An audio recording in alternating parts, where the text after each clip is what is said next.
Hello, We how are are we you? are a half hour late, I think. No, we're just right on time.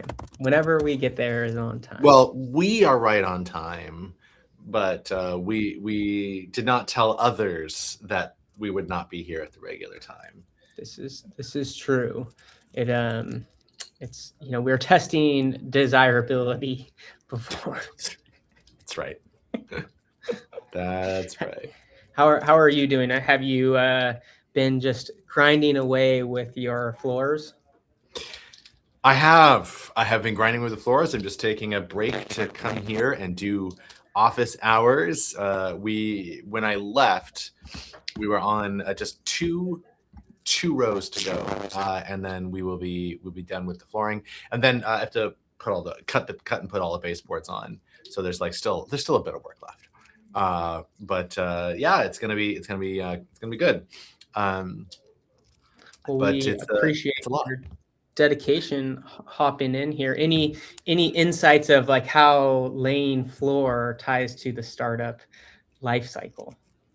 Well, I will say this. So it's the consequences of decisions. Like, so we often talk about like agility and being able to, be nimble and make decisions on the fly with a startup. That it can be a really big advantage against a large corporation that can't do that. And we have this concept that we call like path dependency, where once you begin going down a particular path, you end up getting a lot of momentum down that path, and it becomes very difficult to break off that path. And so we've had that here. So we made this call really early on. We said our original plan was we were going to tear up all the old floor. We have some original, like 30, 40-year-old hardwood floor, tacked down. And we were going to tear all of that up. It's very nice flooring, but not us, not modern. So we were going to tear it all up and get rid of it, and then put in this new premium vinyl, right, which is a nice floor if you have kids, and it looks great and everything. But we're going to put down that new flooring. And so, but as soon as we started looking around things, we're like, this is going to be a lot of work for a few specific reasons, like where they chose to do flooring, where they chose not to do flooring. And so then we were like, let's forget that. We'll actually just put the floating floor on top of the old hardwood, which is commonly done. And so then we like, okay, this is great, because now instead of having to tear up all the flooring, we will just like notch out the base of like door frames so that the floor will fit underneath it and you won't be able to tell the difference. And so we started down that path, and that was great. We didn't have to tear up all the flooring. But then we encountered other like minor little things along the way where it's like this part here is going to be much harder now because we can't do that, and we don't have that level of dynamism, because that early decision we made sort of locked us in, no pun intended, through the Like the whole front door, like the front door and other, yeah. I right, mean, I guess exactly. I Like, don't know. Yeah. Yeah. well, yeah, exactly. So like we had like we didn't want to do transitions like anywhere in the house, and so in order to do that, you have to run all the flooring the same way. And so we have an open floor plan, and in our house on the first floor. And so you go in the doorway, and it splits off to a parlor room that's carpeted, and then in the formal dining room, and then into the kitchen, and the hallway meets again at the informal dining room, and the living room's off that way. So it all goes that way, which means in order to do that, you have to run all the flooring the same way. And because it like splits off on this Y, it has to then intersect back together again and line up, because the floor interlocks, right? So like if it Right. doesn't line up in the middle, and so it's like, so we're like, and you can't be off at all. Like you have to be perfectly on. And so it's like, okay, so well, now that we've made this decision, every other decision is going to follow from that, and we have to. It's a house of cards. And it's a house of cards. And we got we were a quarter of an inch off, which we could fix because we could, like, it's floating floor, so we can move it. But like, so we were a quarter of an inch off, and so anyway, it worked out. It's great. But that just like left us down this path where we're not allowed to make like any other choices, and all the choices that we're making are stemming from this original one. That it's not that we couldn't pivot from it. We could, but it would have meant like, let's tear up some floor, let's cut the flooring back so that we can put a transition between the two. Like, it would have been a bit of work that we would not have otherwise had to do in order to get it the way we want. And like that's the lesson. That's the lesson that it seems like bigger is better. It seems like more customers are better than fewer customers, and more capital raised is better than fewer capitals raised. And all things being equal, that's true. but it's also building this momentum that if you're heading in the right direction is amazing. Momentum is awesome. Momentum is less awesome when you're trying to turn the Titanic away from an iceberg. And so momentum is a double-edged sword. And we really need to be careful about that when we talk about these like concept of making big bets, we're making a bet and that bet might not pay off. And the math of that is that we need the win from the bet to outpace like the ratio of what it's costing us to what we'll win needs to be greater than our chances of failure, because that way even if we're wrong once, in the long run it will pay off. So that's what we're looking for. It's like if you have a 1 in 10 chance of winning and a 1 in 10 chance like and it pays 10 to 1, like on average you're going to make exactly the same amount. But if it's 1 in 10 chances of winning and 11 to 1 odds, even though that's really close, if you were to do this 100 times, you're going to end up with $10. So that's how you have to think about this. And so when you're choosing to make that bet in your startup to do something bigger, to build out that big feature, to focus your go-to-market on this particular thing, or to raise 2 million instead of 500,000, you have to know that you're making a bet that's going to introduce a lot of that path dependency, a lot of that momentum down a path that when you are wrong about it, and some of those decisions you're going to be wrong about, it's going to cost you to have to steer the ship. So that's my startup lesson: is make smart bets. In my case, it worked out. We made a I think it was a smart bet, but it was not a sure thing, and it panned out. And so that's the lesson: make smart bets.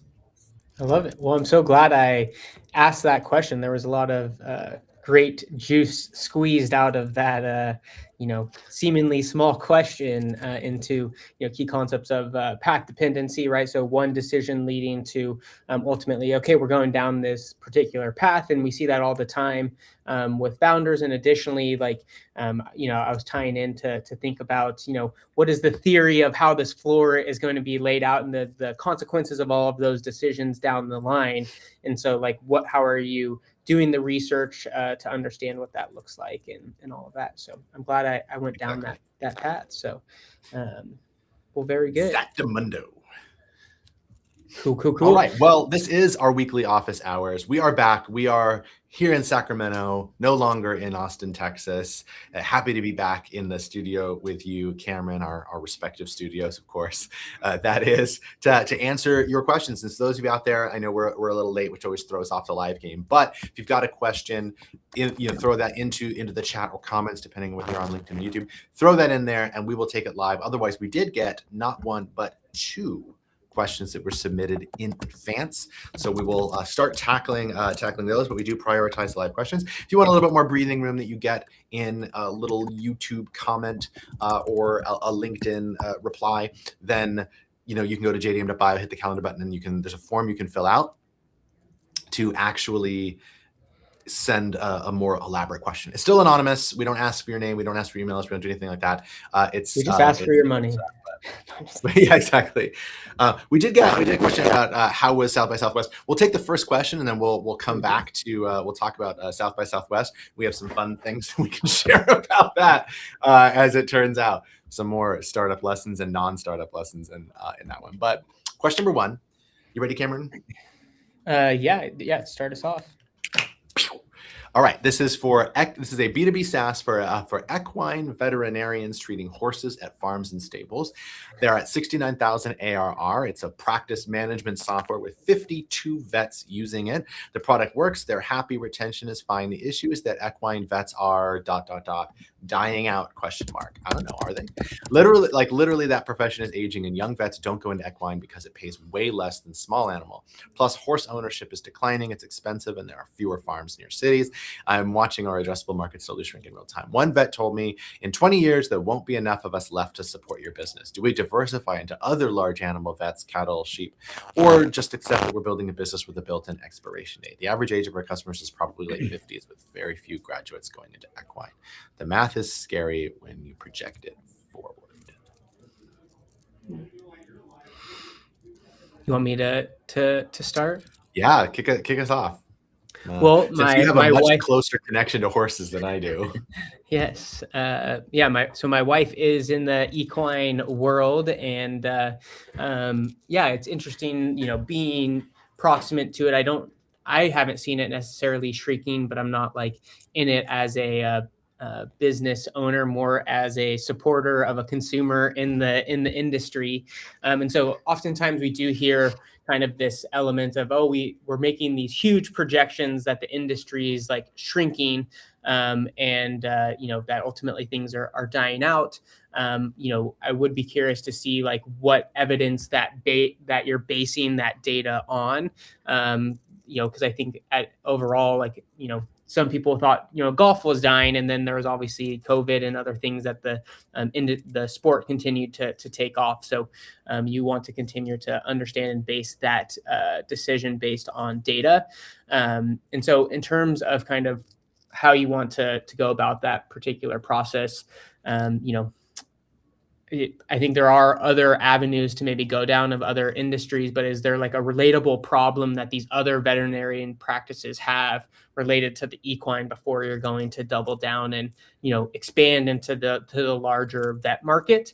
And so you want to understand like how does that practice different than the equine, and is some of the workflows and the pain points similar down that process? But I think we're kind of jumping ahead, just saying the industry is dying when I don't think there's that solid amount of data, or at least if you like backed it up of like, hey, over the last 20 years, we've actually seen horse ownership decline, and less money being spent. That would be a stronger piece of evidence versus kind of this assumption that we believe that this is the case. But would be curious of your thoughts, JDM. And I'll throw the question in the chat for everyone else so they can see it. Yeah, I don't think I have too much to add, to be honest. I could ask a bunch of follow-up questions. I could ask like what people are going to do when there are fewer vets. Like, what is that going to look like for horse owners? Are they declining at exactly the same rate, and that it's going to end at like the nadir is going to be when there are 0 horses, like, or like that. I want to know a lot more about what this trend line actually is, because you can like project a trend line down, but it's probably not going to trend to 0. So where's it going to trend to, and what is the industry going to look like as that trends down? So there's a lot of questions I have about that, and how you might be able to position yourself and your company into that future play. Is there a wave that you can catch while this is declining? So I have a lot of questions about that. I also have questions about what it would look like to steer the ship from large animal to small animal, or from large animal to different large animal. And there's a lot that I just don't know about that. But I would be curious to know, is the problem that you're solving for these equine veterinarians, that whatever the practice management is doing to make their lives better, is that solving a problem that is also experienced by cattle vets? Or do they have their hands full with mad cow? I don't know. But what are they spending their time and energy trying to solve? And is it in the same ballpark, or are we talking about just creating something completely different? So I have more questions than answers at this point. Yeah, and I think it's, for me, the part of it is not clear on what problem they're solving. Obviously it's practice management software, so you can make some assumptions, but like, what is the outcome they get out of it? Is it that they're able to service more, horse owners or horses per day, or is it allowing them to track the health of a horse? Like, what is it that they're actually doing and solving for? And that, I think, then would relate to these other industries, or not industries, but other types of animals that they might be plugging into. But additionally, if it drives, say, efficiencies, is that actually a thing where maybe it makes it a more viable business to go into, and so more people actually want to then, say, become a practicing vet, and then maybe they don't have to charge as much to horse owners, so then it's a more affordable thing nonetheless, I guess. I don't know. Awesome. But well, again, we prioritize live questions, so feel free to drop it in the chat. We have one other question that we'll get to, but we have been requested to give a little update on South by, where Cameron and I spent last week. which was an awful lot of fun and adventure and startup-y. Cameron and I are on their board of advisors for the pitch competition. So we help screen a lot of applications and then go get to hang out with startups for a few days, which was super awesome. It was really fun to connect with some of our VC friends there, deepen some ties, make some new relationships, as well as just see all the awesome stuff that is available there. So that was pretty cool. We can do like a little round robin of our some of our things. If you do want some more funny highlights, a little bit more light-hearted highlights from the trip, do check out the the Traction Lab podcast. Whoa. That was a little slip there. Yeah, a little slip there. We haven't been in that in a few months. But the Traction Lab podcast, if you're listening to this in the podcast, it'll be the next episode in the feed. Or sorry, it'll be the last episode in the feed. If you're watching this on LinkedIn or YouTube, then it's the episode that drops March 21st. So check out that episode. And Cameron and I talk about our fun with Waymo and with some flight adventures that also had a concert in there as well. So you can check out some of that stuff. But as far as on like the startup side, Cameron, like I know we talked a little bit about this in last week's office hours, but we've had 2 extra days of South by after that. So what do you got? Like what are some of the big, like as you reflect back on the experience, what are some of the big startup takeaways?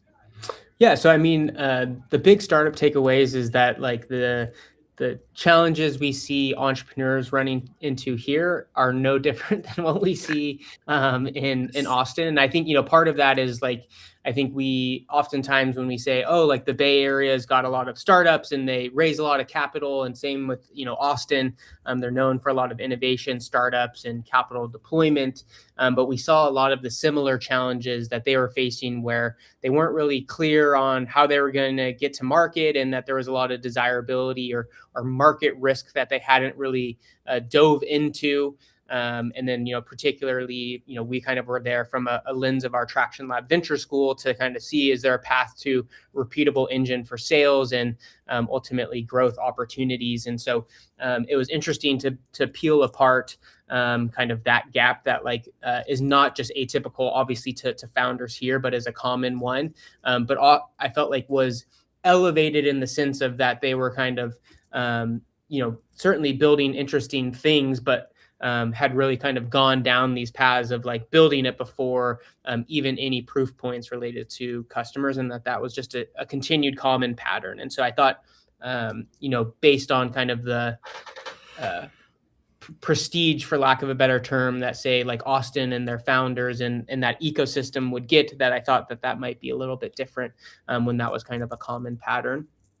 From an ecosystem standpoint, which, I do a fair amount of ecosystem building, I had known they have a lot of defense work, but a lot of the companies were tied to that industry. And so I see a lot of opportunity for us to better serve our founders in the sense of kind of building that density around particular industry domains. And a lot of that is how do we bring in government and corporate partners to tap into that. So that proximity to customers, I think, is an interesting thing. And many of them were landing contracts or at least non-dilutive funding through that particular mechanism. So outside of that, it was also fun to kind of, for lack of a better term, eat our own dog food and do discovery and some validation work ourselves through the venture school, and had some learnings and pivoted our own offerings as we went. So I thought that was a great experience. Yeah, I like both of those things you called out. The eating our own dog food thing is definitely fun. We on occasion have new offerings, where we try the exact same things that we're telling you guys to do. So it was a good opportunity with complete strangers to eat our own dog food. We talked to dozens of founders, did a little customer discovery, then did a little customer validation, then did a little sales, and so it was quite the whirlwind experience over the course of a few days. But it was a lot of fun to do that. And just in case you're thinking that we're up here in our ivory tower talking about all these things and never doing them, we do get out into the field and do some field research. So that was cool. I was thinking a lot about the ecosystem too, Cameron. Like I think that was one of the big things for me, because Austin's half our size, and they don't have the proximity to the bay. I mean, like Houston's not very far, but like they don't have the proximity to the bay that we have. And yet they have like, I don't remember the exact number, it was like 80 funds in Austin, and we have less than 10. And like, so there's obviously a big gap there. And so it's like, how do we do that? And everybody wants to bemoan the lack of whatever in Sacramento and say like, we can't compete because we don't have X or we don't have Y.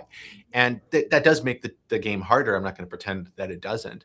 But you mentioned two things, or maybe I mentioned one of them, you mentioned the other one, that I think are like a really interesting case in point for how we as ecosystem players in the startup space can help develop that capability that other cities have. And we're already punching a little bit above our weight, but there's a lot more room for us to grow. That we're nowhere near the ceiling for like startup capability in Sacramento. And those like two things are like access to capital and access to customers. And so like in Austin, they have a lot of corporates. And so if you have a network within the city, if you have a community, then you're never 1-2 degrees removed from a set of potential customers. And how much easier is it to do B2B if you can get in front of the B, right? Like it's just awesome. That's great. And then the other side is like, okay, well, they have 80 funds. And so you can get access to capital. Those two things are tightly connected. There's capital there because there are startups there, and there are startups there because there are customers there. And so I was thinking, like, what does it look like for that to be what is the Sacramento equivalent of that? Is it like really going neck deep into GovTech? Right, like that's one of our, like we are literally the capital city of the 5th largest economy in the world. Like that's where we are here, and that we're not making a big play in that space. To me, is like that's a big gap. And like we have funds and family offices that are specifically tied to GovTech. We have all the players here. It just seems very natural for us to try to make that kind of move here, then bring in do great vertical integration throughout that ecosystem, both on the startup side, get startup founders focused on these issues, bring in some of the government people to bring the problem set into this issue. So now we have customers and we have founders together. And then the last part is the funders. And we already got some of those. And it's not going to be too difficult to get the rest of them if we can get this interesting pipeline, this vertically integrated pipeline of startups focused on a particular problem.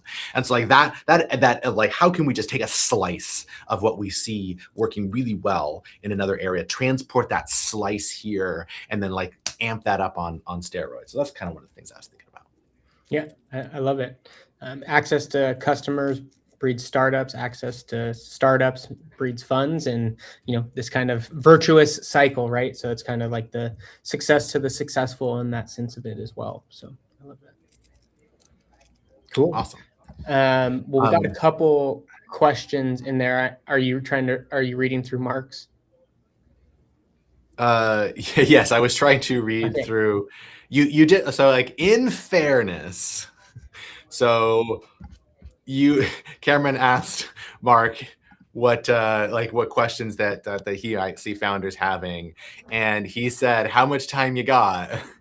And Cameron said, "All day, baby," and we got an all-day response. So I'm not at all blaming Mark. This one's entirely on Cameron. But maybe we'll tackle that one really quickly here. You can see it's going to cut off. All right, I think the biggest issues I'm seeing looking from altitude are alignment with AI and trying to figure out the current employment apocalypse. Those two things are related, of course. Depending on which side of the fence you sit on, AI is either going to kill us all or is useless and will soon burst like a soap bubble. Being either a founder or dev, you're trying to find the truth hidden in the fog of media hype and nonsense. Meanwhile, there's a weird combination of no jobs for developers. It feels like everyone is looking, and tons of specific jobs for engineers, which begs the question, why are so many folks looking? The answer, unfortunately, is a mismatch between experience level and misunderstanding of non-technical leadership and what AI can actually bring to the table, how to leverage both junior and senior technical staff, and where the future sits in terms of AI's role in dev, product design, and user interaction. How's that? Laughing face. How was that? I didn't even see well, that. He didn't end with a question mark, so perhaps we just leave it there and move on. Yeah, it was a statement. It was a statement. The statement. Thank you. So I think alignment with AI is interesting. To interject this with a little bit of humor, there's a video circling right now of a dancing robot at a chicken restaurant in San Jose, so down in the valley. And this robot started doing its dance moves, which is programmed to do, and it started spilling, like knocking sauce containers over her. And so the staff at the restaurant attempted to restrain the robot, which doesn't realize it needs to stop dancing. And so they have 3 staff wrestling this dancing robot in the middle of a restaurant in San Jose to try to keep it from damaging anything or anybody while trying to find its off switch. So I'm not too worried about AI taking over everything right now. I think we've got some time, but there is some inevitability to that, I suppose. Like what comes to mind for you, Cameron? Yeah, I mean, there's obviously a lot of it, and I don't work in a big enough, like obviously the university's larger, but from a like overall like corporate lens, I don't have as much proximity to like what the integration of AI into their operations and how they're activating things. So obviously, I'm hearing similar things of people having a hard time finding jobs, and especially like junior level, they're kind of, I guess, outsourcing or using AI to derive those things. From a startup perspective, AI is obviously table stakes, but I think the like element of that is it's how are you using it to deliver value? And like it's not that we're just buying AI for AI's sake. And I think that that's kind of the hype piece of it, is like, oh, everything has to have AI and it's doing all these things, versus how is it enabling value creation, and then how are you able to capture value. And at the end of the day, like there's likely to play a human role in adding in those definitely value driven components of it all. And so I think it's about the work between those two.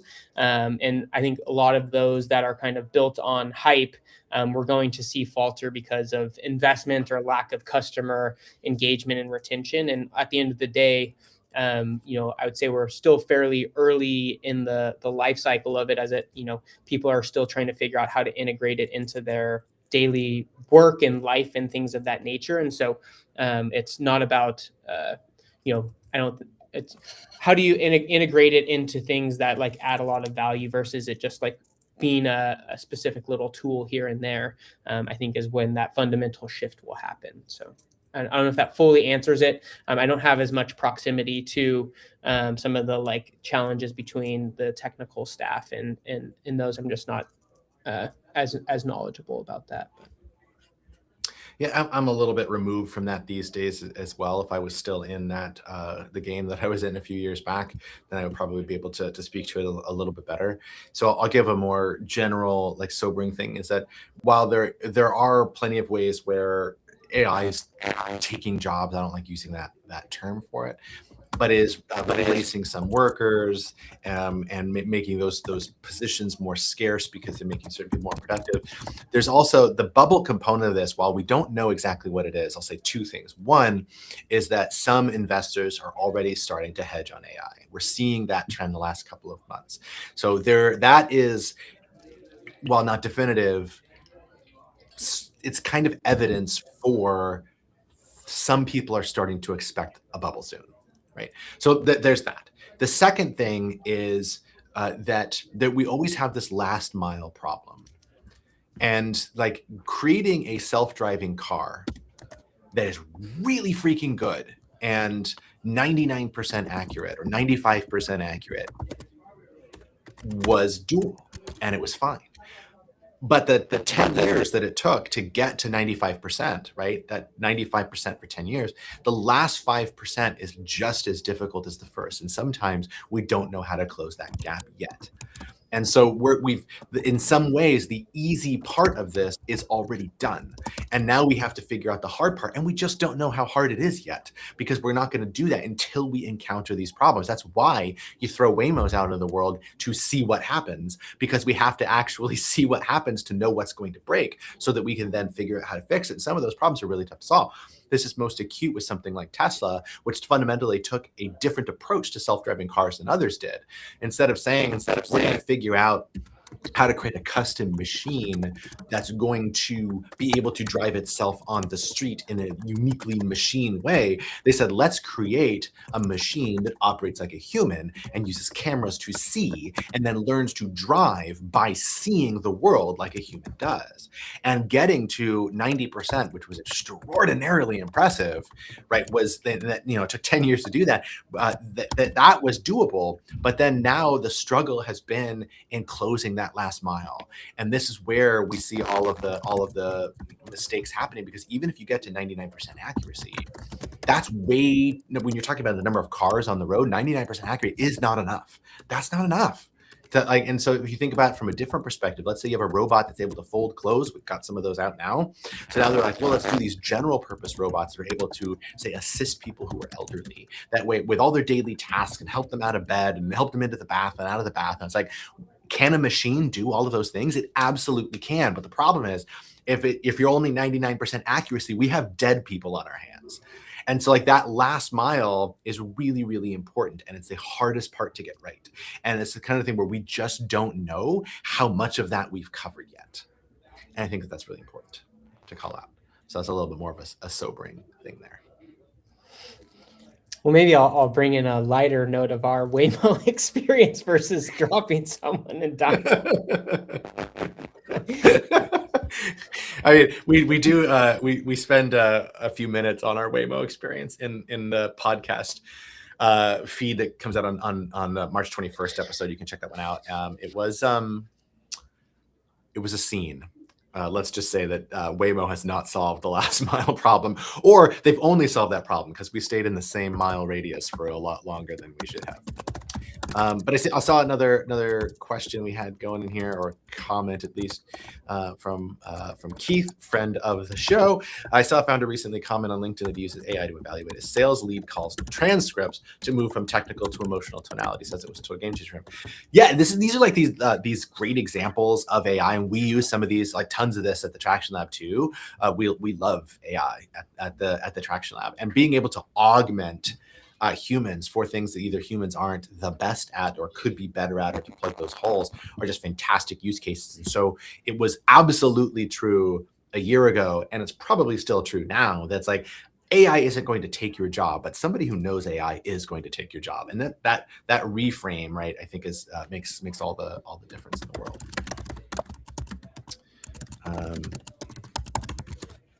Let's see, we had another one from Jitinder. Do you see any parallels between the Sac and Austin startup scenes, since they're the capital of their respective states? Crazy how there's 80 funds in Austin, hardly Austin. Yeah, so we see a lot of parallels to it. There's a couple of different things that also come to mind. Like, we can bring in urban planning to this as well. So one of the reasons that Austin has like better stuff is that they have cooler people, and per capita. I mean, not like, I'm not like, if you were like, there are cool people in every city, and Sacramento certainly has a number of cool people, and we hang out with them all the time, right? But they have a high density of cool people. You only hang out with me. I'm just kidding. I didn't say it was a large group. I'm just kidding. I hang out with them on this call. I just can never see them. Yeah, exactly. But so they have cool people, and one of the reasons they have the cool people is that cool people want to live there. And but I'm not saying people don't want to live in Sacramento, but I'm saying like the whole keep Austin weird thing. Austin's not nearly as weird as they like to believe. Like, they're not as hipstery as they used to be, but they have food, and they have drink, and they have a night scene, and they have all of these things, and the components there are no different than here. They have universities. We have universities. They have young people. We have young people. We have more government than they do, but they have plenty of government, there as well. And so like all of those things are there, but like they've got food trucks everywhere, and they have like, if you want to go to just like random casual food at 10 p.m. on a weeknight here in Sacramento, it's actually hard to find stuff. We just don't have that infrastructure here. And it's a chicken and egg problem, because we need the people to have the infrastructure. We need to have the infrastructure to attract the people. Otherwise, when the people get mobility, they use said mobility to leave to San Francisco or to Austin or something like that. And so like I think there's a lot of different components here to this equation of how do we like do that. But I think that there are a lot of positive parallels. One, we're both punching above our weight. them more so. South by helps, right? But they're punching above their weight, and we're punching above our weight. They have some specific interests in specific verticals, which we have too. They've got a nice river running through their city. We've got 2 rivers running through our city. So suck it, Austin. And what we Yeah. add into the list, Cameron. Yeah, well, so I think I'll take the other side because I think you hit on all the like similarities. I think the gap we had talked about is density, right? And so part of that is from like a lens of Sacramento, the amount of people that actually live in the city of Sacramento. So like our downtown and the like city limits is less dense than Austin is. So from a like actual like urban core, they have a lot of people that are living there, so therefore a lot more amenities, and that like a walkability component of getting access to restaurants and the nightlife and all of those things that keep local talent there. Particularly UT is right, similar to like Sac State, and UC Davis is obviously outside of our kind of area there, but it'd be like plugging in that component and connectivity. And so I think density is one of the major elements there. And that ties to like thinking about our ecosystem is we have we have more people in the greater Sacramento region than Austin has, in terms of we have like 2 million. I think they had like 1.2 or something.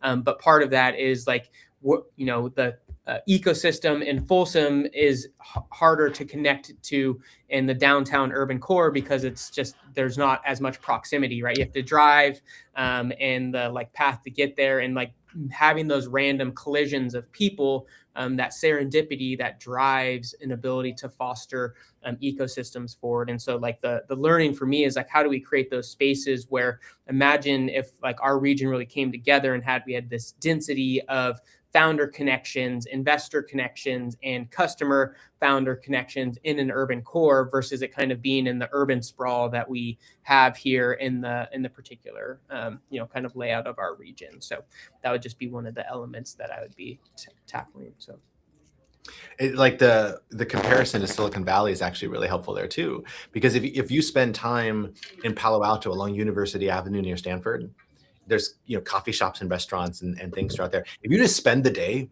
walking there, you're going to run into people who run massive multi-billion-dollar funds. You're going to run into startup founders. You're going to run, like, everybody is passing through this tight urban space, and so that just creates all of those natural collisions that we just don't have, because we're a sprawling city in sort of stereotypical California fashion.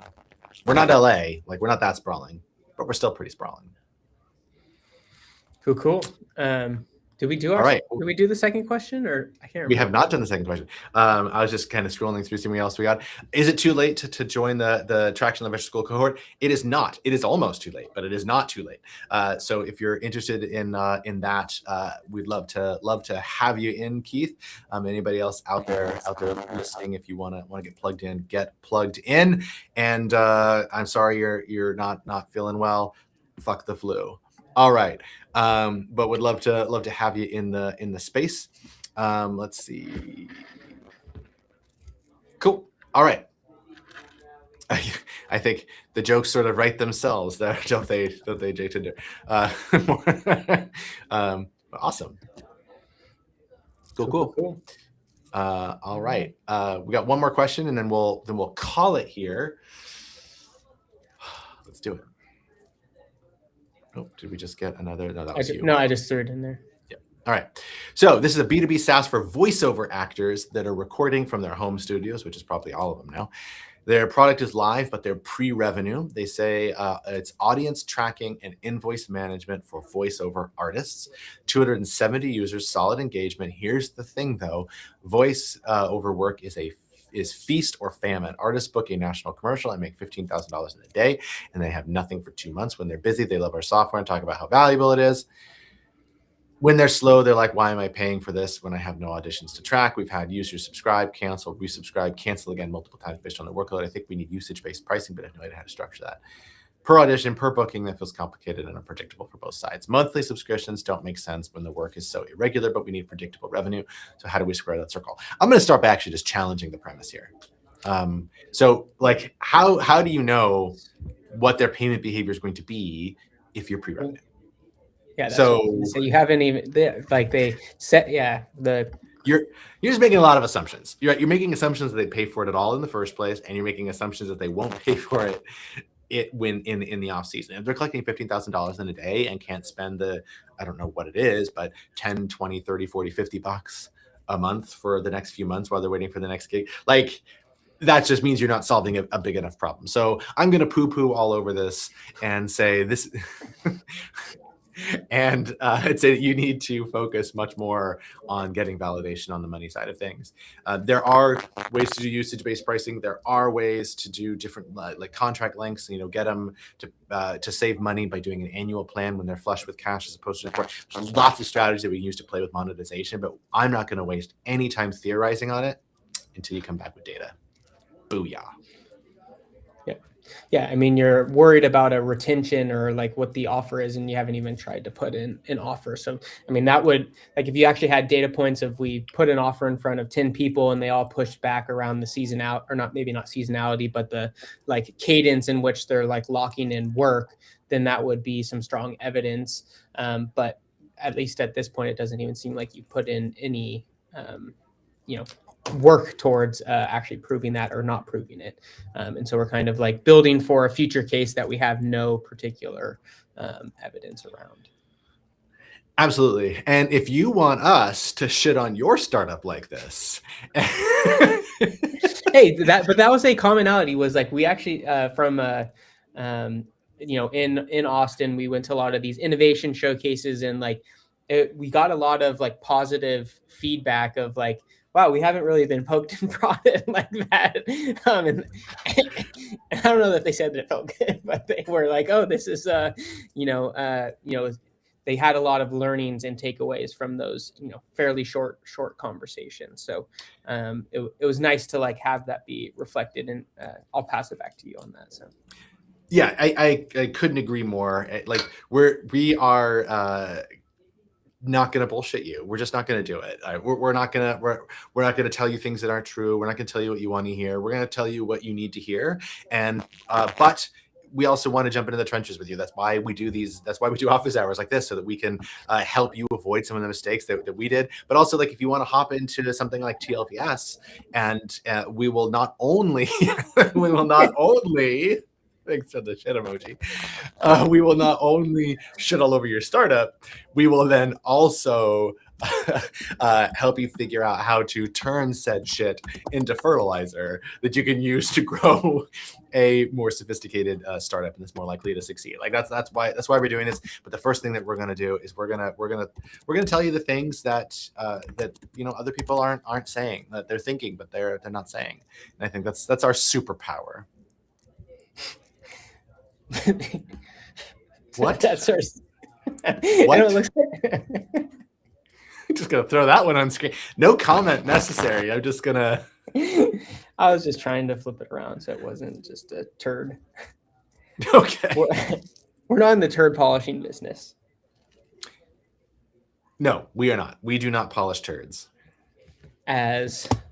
Although I do have turd polish on my desk. You do have turd polish on your desk.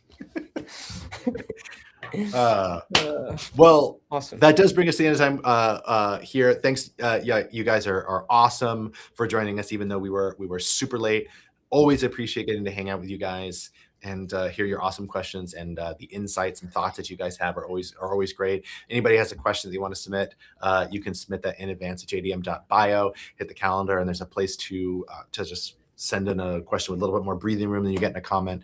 But we'd love to have you. As of now, these office hours live on a replay in the Traction Lab podcast feed. They'll start dropping on Wednesdays, so we'll have that flowing through if you want to listen to a lightly edited version of this while you're in a workout. If you want to hear me at 2x speed, then you can do that. That's an option available to you if you're listening to this in the feed. Welcome. Check out the Zero to Traction podcast feed. Check out tlvs.link. We'll put that in the comments and in the show notes. So if you want to join sort of the next few days or your last chance to plug in to that. Otherwise, we're going to close out our cohort, but we do have a couple left over. And Cameron, thanks for still putting up with me even after traveling together. Yeah, of course. It was awesome. In a Waymo together.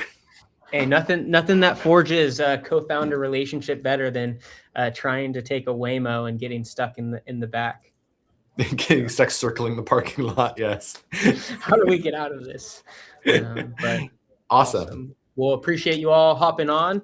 Thanks, JDM, for fun as always. And with that, we'll say adios and bye.